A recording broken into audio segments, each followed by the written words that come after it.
नमस्कार बच्चों, आज हम पढ़ेंगे रिमझिम पाठ 7 भाग 2 दान का हिसाब। सन्यासी ने हंसते हुए कहा, महाराज मैं लालची नहीं हूँ, आज मुझे 1 रुपया दीजिए, फिर 20 दिन तक दुगुने या दोगुना करके देते रहने का हुक्म दे दीजिए।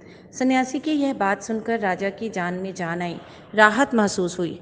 राजा ने अपने मंत्री को हुक्म दे दिया कि 20 दिनों तक सन्यासी को भिक्षा दी जाए। 2 सप्ताह भिक्षा देने के बाद भंडारी ने जब हिसाब करके देखा कि राज भंडार से तो काफ़ी धन निकला जा रहा है, भंडारी चिंतित हो गए। उन्होंने यह बात मंत्री को बताई।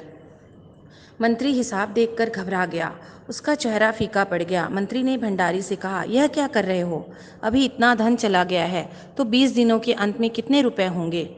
मंत्री ने भंडारी को तुरंत हिसाब करने का आदेश दिया। कुछ ही देर में भंडारी ने पूरा हिसाब कर लिया। मंत्री ने पूछा, कितना हुआ भंडारी? भंडारी ने हाथ जोड़कर कहा, दान 10,38,575 रुपये। हिसाब देखते ही मंत्री को चक्कर आ गया। राजा ने मंत्री से पूछा, क्या बात है मंत्री? मंत्री ने कहा, महाराज राजकोष खाली होने जा रहा है। महाराज ने पूछा, कैसे? आपने ही तो महाराज सन्यासी को भिक्षा देने का हुक्म दिया है। राजा ने कहा, पर मैंने तो इतने रुपए देने का आदेश नहीं दिया है। सन्यासी के आते ही राजा रोते हुए उनके पैरों पर गिर पड़ा।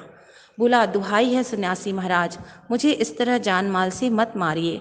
जैसे भी हो एक समझौता करके मुझे वचन से मुक्त कर दीजिए। अगर आपको 20 दिन तक भिक्षा दी गई तो राजकोष खाली हो जाएगा, फिर राजकाज कैसे चलेगा?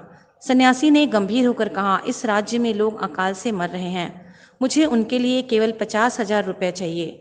वह रुपया मिलते ही समझूंगा मुझे मेरी पूरी भिक्षा मिल गई।